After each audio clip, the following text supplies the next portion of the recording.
Baik, kita lanjutkan pembahasan kita tentang kurban. Bab kedua yaitu waktu penyembelihan hewan kurban. Kapan kita menyembelih hewan kurban? Ya, waktunya itu sudah ditentukan syariat Islam. Jadi tidak bisa sembarangan.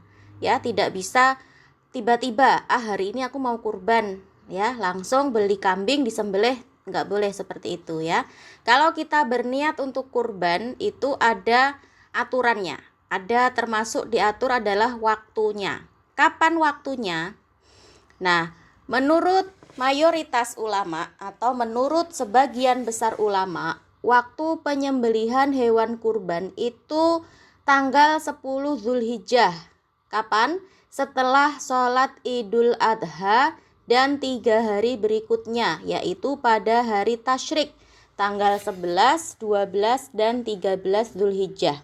Jadi dikasih waktu 4 hari untuk menyembelih hewan kurban, ya. Mulai dari tanggal 10, 11, 12, dan 13 Zulhijjah, ya, setelah sholat Idul Adha.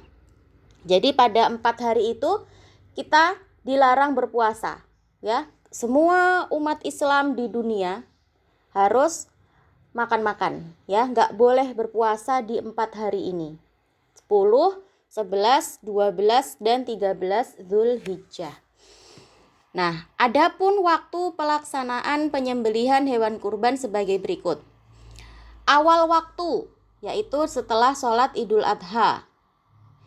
Didasarkan pada hadis Nabi Muhammad SAW yang artinya dari Jundab bin Sufyan berkata, Nabi SAW pada hari Nahar bersabda, barang siapa yang menyembelih hewan kurban sebelum dia sholat, maka hendaklah dia mengulanginya di tempat lain. Dan barang siapa yang belum menyembelih, hendaklah dia menyembelihnya. Nah, jadi itu ya, tanggal 10 Dzulhijjah setelah sholat Idul Adha. Kalau dilakukannya sebelum sholat, maka kurbannya tadi tidak sah, ya, dan dia harus mengulanginya lagi, membeli hewan lagi dan menyembelih lagi hewannya, ya. Jadi dilakukannya adalah setelah sholat Idul Adha. Kemudian itu waktu awal.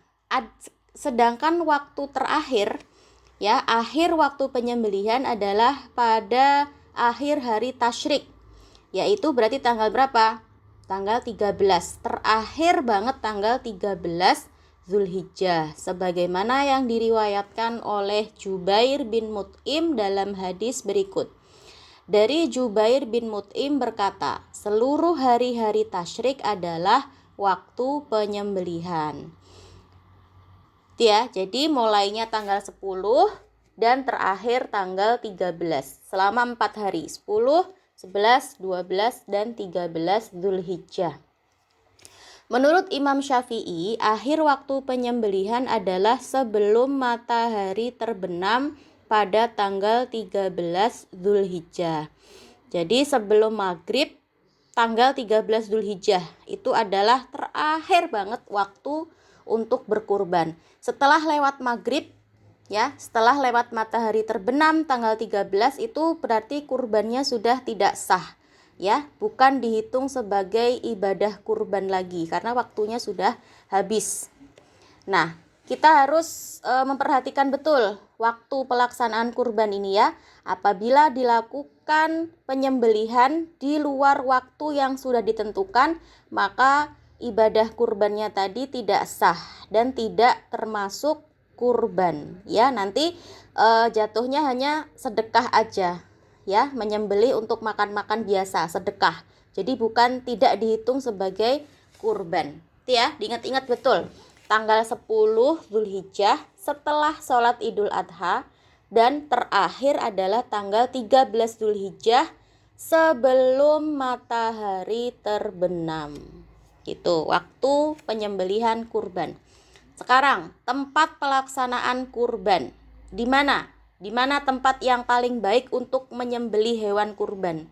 Ya, tempat yang paling utama, yang paling baik untuk pelaksanaan penyembelihan adalah di dekat tempat sholat Idul Adha, ya. Tapi boleh juga misalnya mau menyembelih sendiri di rumah, atau di dekat musola, atau di dekat masjid, atau misalnya di tempat yang sudah disediakan. Nah, biasanya kalau orang-orang Arab ya, itu kan mereka menyembelih itu di rumahnya sendiri, ya. Menyembelih hewan kurban itu di rumahnya sendiri, kemudian untuk makan-makan sendiri. Itu. Jadi karena mereka itu banyak yang kaya ya. Jadi jarang hewan dagingnya itu dibagi-bagikan tuh jarang. Nggak kayak di Indonesia misalnya. Kadang satu kampung itu hanya ada beberapa yang kurban. Jadi dagingnya dibagi-bagikan. Tapi kalau di Arab, karena mereka itu orangnya kaya-kaya ya, orang Arab itu biasanya satu rumah itu mereka menyembelih sendiri di rumahnya sendiri dan untuk makan-makan sendiri. Nah, beda dengan di negara yang orang Islamnya sedikit, di Jepang misalnya, kan nggak bisa menyembelih kurban itu sembarangan, kan nggak boleh, ya kan? Nggak boleh misalnya kita tiba-tiba menyembelih kambing di lapangan gitu kan, bisa ditangkap polisi kan? Nah, makanya disediakan tempat penyembelihan sendiri, gitu ya. Nah, itu boleh juga di negara-negara yang umat Islamnya sedikit, yang minoritas Islamnya.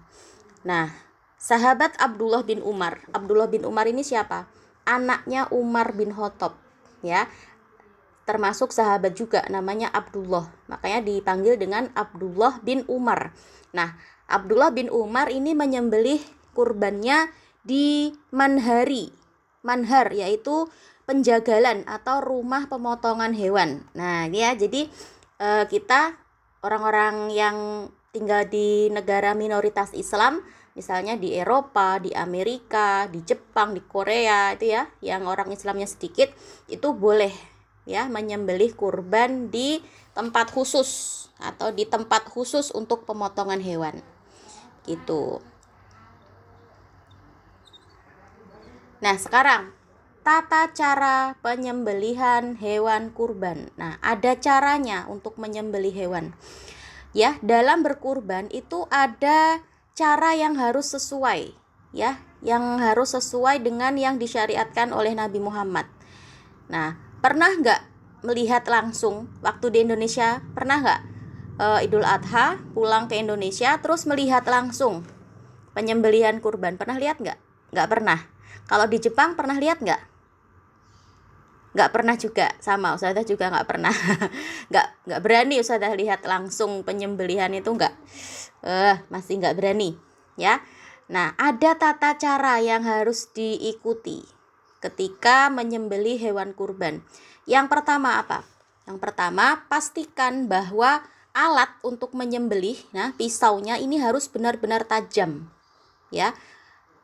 Harus benar-benar tajam ya. Nggak boleh pakai alat yang tumpul. Kenapa? Karena itu akan menyakiti hewan. Nah, kalau kita pakai pisau yang tajam, itu sekali potong hewannya langsung mati, ya, tidak terlalu lama merasakan sakit. Nah, beda dengan kalau misalnya pisaunya itu kurang tajam, itu kan akan menyakiti hewan ya, menyiksa namanya. Itu ya. Nah, kita boleh menggunakan segala jenis senjata tajam. Boleh pakai pisau, boleh pakai golok ya, boleh pakai pedang mungkin. Ya, semua benda tajam. Kecuali apa? Kecuali gigi, kuku, dan tulang. Nggak boleh ya. Misalnya kita nggak menemukan pisau, terus menyembelih kambing dengan kuku harimau misalnya. Kan kuku harimau tajam kan? Atau dengan giginya singa misalnya. Kan gigi singa juga tajam kan? Bisa kan untuk menyembelih, untuk membunuh kambing kan bisa. Tapi nggak boleh ya, harus dengan alat senjata kayak pisau, kayak pedang mungkin seperti itu, golok seperti itu ya. Yang benar-benar tajam. Nah, kemudian yang kedua, hewan yang akan disembelih itu dibaringkan atau ditidurkan di sebelah rusuk yang kiri. Nah, jadi hewannya menghadap ke kanan ya. Hewannya itu dibaringkan perutnya pinggangnya, rusuk yang sebelah kiri itu menempel di tanah dengan posisi mukanya menghadap ke arah kiblat. Nah, ada caranya ternyata. Jadi nggak boleh sembarangan menyembelih. Ya, yang pertama tadi pisaunya harus tajam.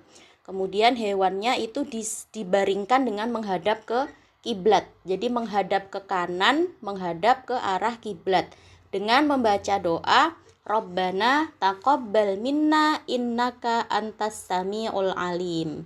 Ya Allah, terimalah kurban kami ini, sesungguhnya Engkau Maha mendengar lagi Maha mengetahui. Ya, jadi harus baca doa. Kemudian yang ketiga. Nah, bagi orang yang menyembelih, kaki kirinya diletakkan di atas leher hewan. Jadi kakinya orang yang menyembelih itu kaki yang sebelah kiri ditaruh di atasnya leher hewan yang mau disembelih tadi. Dengan membaca doa Bismillahi Allahu Akbar, langsung disembelih. Gitu ya. Dan membaca sholawat Nabi. Allahumma sholli ala Muhammad. Kemudian orang yang melihat proses penyembelihan tadi membaca takbir Allahu Akbar. Rasulullah Shallallahu Alaihi Wasallam bersabda, dari Anas, Nabi Shallallahu Alaihi Wasallam bersabda, Nabi telah berkurban dengan 2 ekor domba yang gemuk dan berlemak. Aku melihat beliau meletakkan kakinya di atas lambung domba tadi, kemudian membaca Bismillah dan Allahu Akbar. Kemudian beliau menyembelih sendiri. Nah, kemudian setelah selesai proses penyembelihan tadi, orang yang menyembelih membaca doa Allahumma minka wa ilaika taqabbal min siapa? Disebut namanya orang yang berkurban. Misalnya Nazira berkurban dengan seekor kambing gitu ya.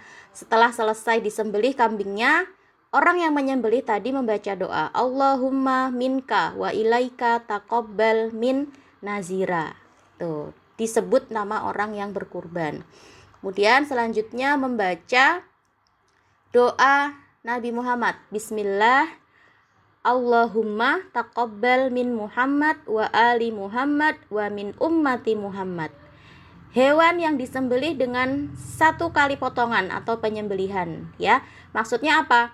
Maksudnya dalam 1 kali tebas, ya, dalam 1 kali potong itu hewannya sudah harus mati, ya, harus sudah benar-benar putus jalan napas dan jalan makanan. Jadi tenggorokannya sini kan, di tenggorokan itu ada jalan nafas, ya, ada saluran nafas dan saluran untuk makanan. Nah, dalam sekali potong itu sudah harus terputus dua-duanya, ya. Jadi nggak boleh sampai berkali-kali dipotong, gitu nggak boleh. Itu namanya menyiksa binatang, ya. Makanya tadi kenapa syaratnya harus dengan alat dengan pisau yang benar-benar tajam biar tidak menyiksa binatang. Nah, itu ya. Itu tadi tentang tata cara menyembelih hewan kurban. Nah, besok kita lanjutkan lagi, masih ada bab yang lain lagi ya tentang kurban.